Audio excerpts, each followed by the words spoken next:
Hi, my name's Toni Dewsbury. I'm a mental health advisor, and I wanted to talk to you about something that I have used often, which is positive affirmations. So I'm going to just talk you through a presentation that I've made. Positive affirmations are very useful.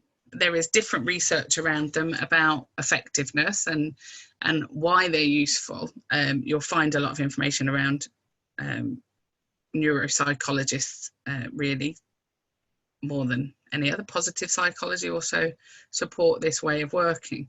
So positive affirmations are all around that concept of having an internal dialogue with ourselves and changing it. So how we talk to ourselves really impacts on our beliefs, our values, and what we do every day. In fact, how we talk to ourselves stems from sometimes our beliefs and our values. So when we have created sort of these negative dialogues, we need to sometimes have a little bit of support to change them. So think about it logically. Would you say horrible things to other people all the time? No. So why would you do it to yourself? So this is a way of using a practice that will help boost your self-esteem, help you have a more positive general outlook, can help you work towards health goals sometimes. They can help you manage stress and become more emotionally resilient. And it is about the fact that they can help you overcome those negative thought processes and create more healthy new ones. You have to say them out loud, which sounds a bit weird, but it's okay. I mean, it's something you have to get used to. This is a bit like, you have to think about it like going to the gym for your mind. If you have to put the work in, it'll feel really weird and unnatural at first and feel like really hard work. But the more you do it, the more you'll get used to it, the more it'll just become how you think about yourself and how you talk. So it does take a lot of effort. It isn't a magic wand fix. I'll just say this and everything's rosy. It doesn't work that way. So I don't want anyone to think it's twee, and because it isn't. It's a little bit of work, but it's worth it. So when you're thinking about an affirmation, you need to make them meaningful to you. There's no point in saying something that you just think is so outlandish it's ridiculous, but they have to kind of link to your values and your beliefs as well. So sometimes it helps to focus on a problem area.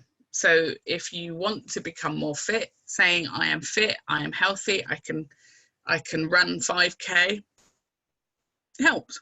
It helps motivate you. Sometimes you will find out that adventurers,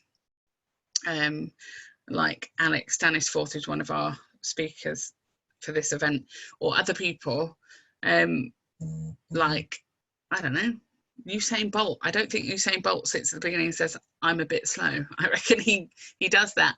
I am the fastest man. Muhammad Ali, I am the greatest. They're examples of when people have used those positive affirmations in real terms. So speaking them out loud really helps your brain process what you're saying, and it helps consolidate that learning. So when we look at learning styles, a lot of people are good at saying things as well as reading them, and it helps our brains process and retain that information. It helps it stick. You need to be in the now. There's no point in saying one day I will, today I will, I am, I can, I do.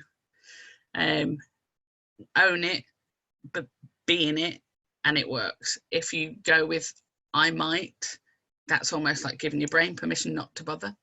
So it's quite hard, and it is a little balance. Focus on the solutions that you're looking for, not the problems. So if you've had a lot of toxic or unhealthy relationships, saying I will no longer have unhealthy relationships isn't quite on the money. It's on the right path, but it's not quite there. So I have healthy relationships with my friends and family, or my partner, works. That helps your brain understand that that's what you want. Your brain's a little bit like a computer, so we have to program it with the right information sometimes. Again, that sounds a bit weird, but it works. You need to be specific in what you want. You need to be direct, and you need to be believing in it. because some of these can help you meet your goals as well. So the more passion you have about what you're saying, the more it can work. So here are some examples that I've put together for you to help you have a look. So I make the best of every situation. Now, that's not to say that we don't have difficulties in life currently.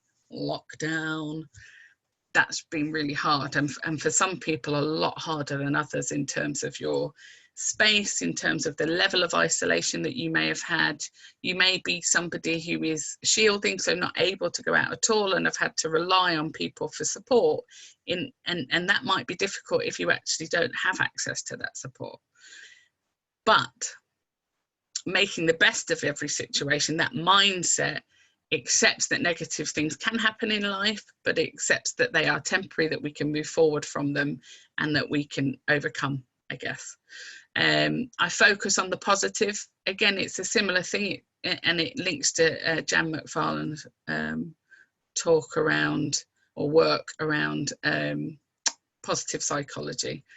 The impact of the way we think and the way we behave is quite profound when we understand it. I look for laughter and fun in as many situations as possible. If any of you know me, you know that that is where I go with things, because that helps me be happy. I'm lovable and capable. That's particularly useful for people who feel that their self-esteem is low. So that helps you understand that you are lovable, you are capable. And sometimes it feels very uncomfortable when you first say that. But it's affirming that that is true about you, and you might not always feel that way, and I know that I've not always felt that way, but it can help. I'm a good mother, I'm a good father, I'm a good partner, whichever's relevant to you. That can be really important when you don't always feel like that, and I know as a working mum, I don't always feel like that.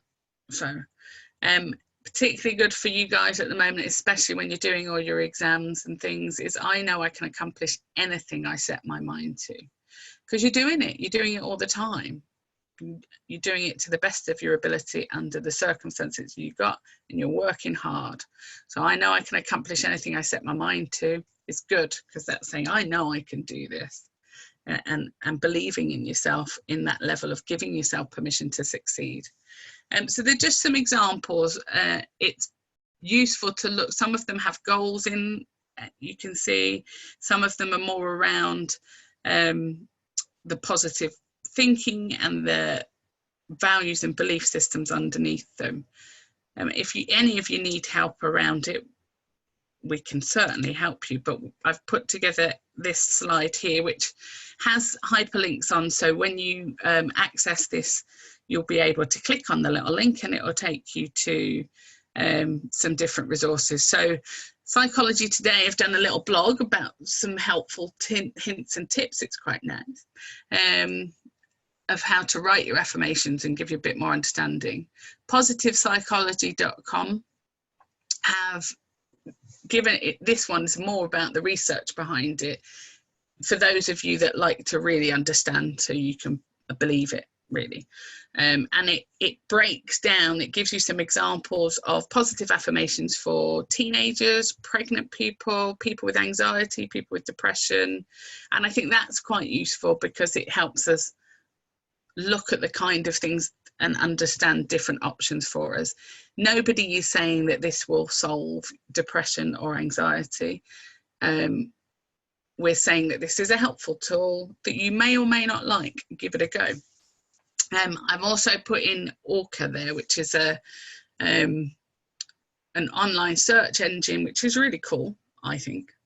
For those of you that love a smartphone and love an app, this is for you. So you can go on there and you can search anything you want around well-being, and it will find you an app that's verified and trusted to help you with it. There is an app on there around positive affirmations.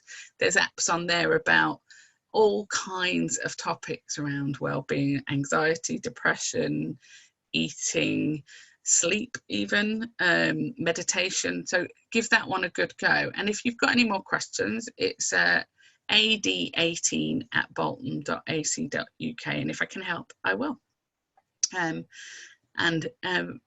Give it a go, see how you get on. There is a school of thought that you need to repeat this behaviour. I think some research says around 4 or 5 times a day.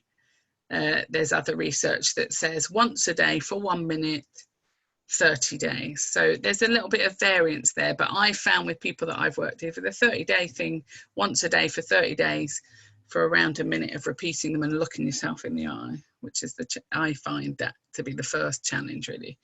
That one works. It works as much as you want it to work and you believe it to work as well. That is also key. So I hope you found it useful and interesting, and I hope you're enjoying the day. Thank you very much, and look after yourself. Okay, be kind, take care.